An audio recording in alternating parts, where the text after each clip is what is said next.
Part 2, Eric the Conqueror. And the Holy Ghost is just your nervous system getting excited and like, you're like, oh, and like screaming and yelling and like, like yelling about power of Christ and being saved and speaking in tongues. It all just excites your nervous system and gets you really it gets you pumped, it gets you amped, and like that energy itself is just what cleanses you and makes you feel good. If you're depressed and you fucking yell and like you scream about the Lord and how He saved us and how and like let the Lord compel you and like it gets you excited. Like right now, I'm getting real hyper and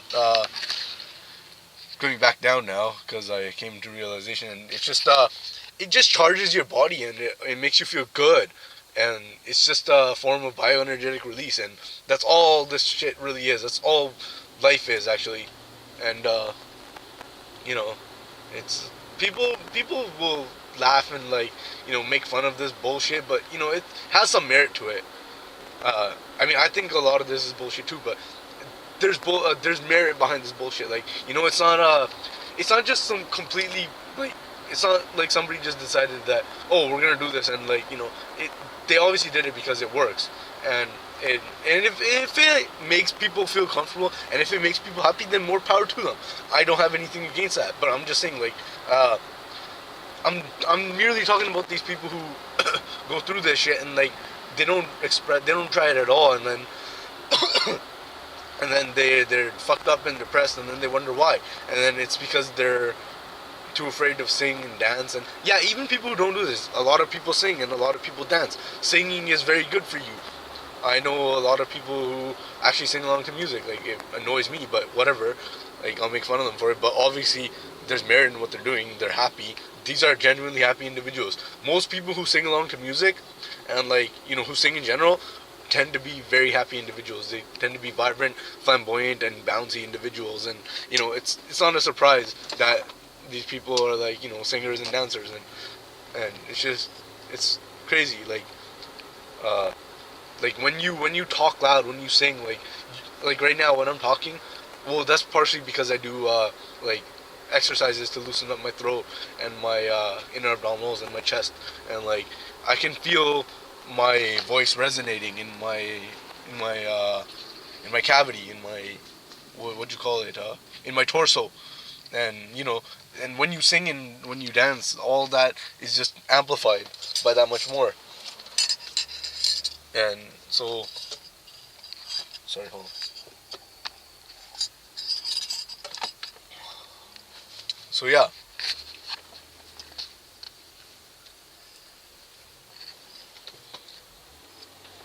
I love it when people know how to use a four-way stop efficiently.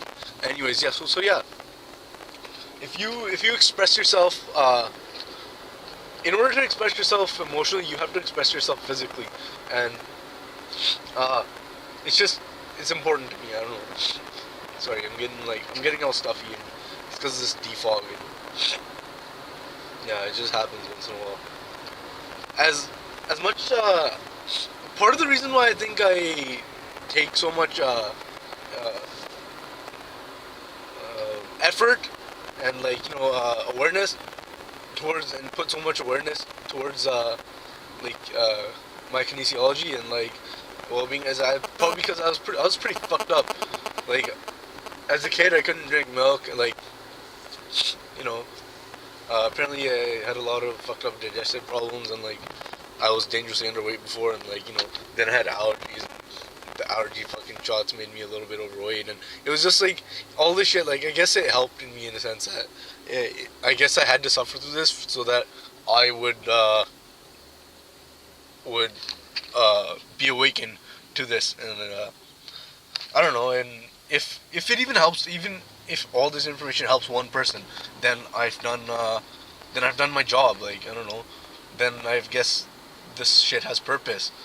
And if it doesn't, then even then it still serves purpose in that I use this as a form of de-stress and journaling, so it's all good. And kind of like logging techniques, and I can't be bothered to write this shit down like, oh yeah, this is how you fucking release tension in your chest. Like I'm just gonna fucking do it. Like ha. And that's just like what better? How can I put that into writing? Like rather than just like show you how to do it, and like you know you can mimic it and do whatever you need to do. And let's see if anybody's taking a left here. Yes, they are. It's amazing seeing all these fucking penises in the city. Like, I don't know if you can see that. No, you can't.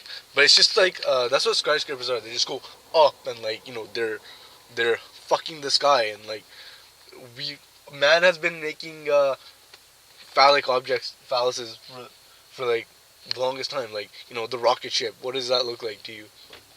And it's just you know it's just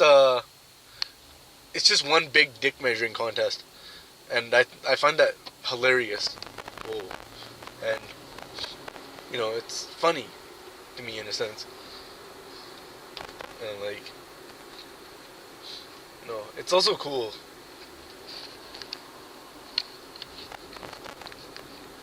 And yeah, I'm winding down now. Just you know I'm pretty de-stressed now. I feel good. That that little that period that you know I started like you know I invite everybody to just take a moment and just go a little nuts, like you know scream into a pillow. That's something you should do every day. Well, not every day, at least once a week. Like take a pillow and scream into it. Scream at your mother, scream at your father, scream at your wife, scream at your husband, scream at your kids, scream at your boss.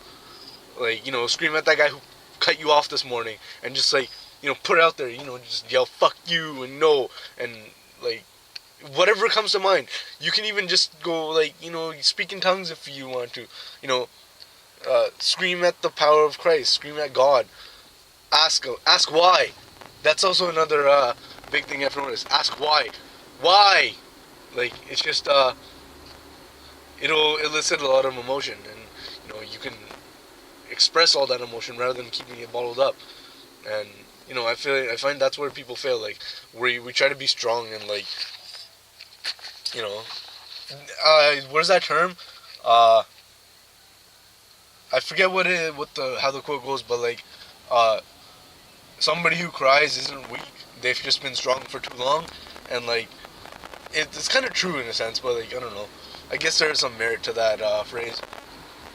But yeah, so it makes sense though. Like if you constantly stress and don't de-stress and don't offload, then obviously you're gonna break. So it's just common sense to me.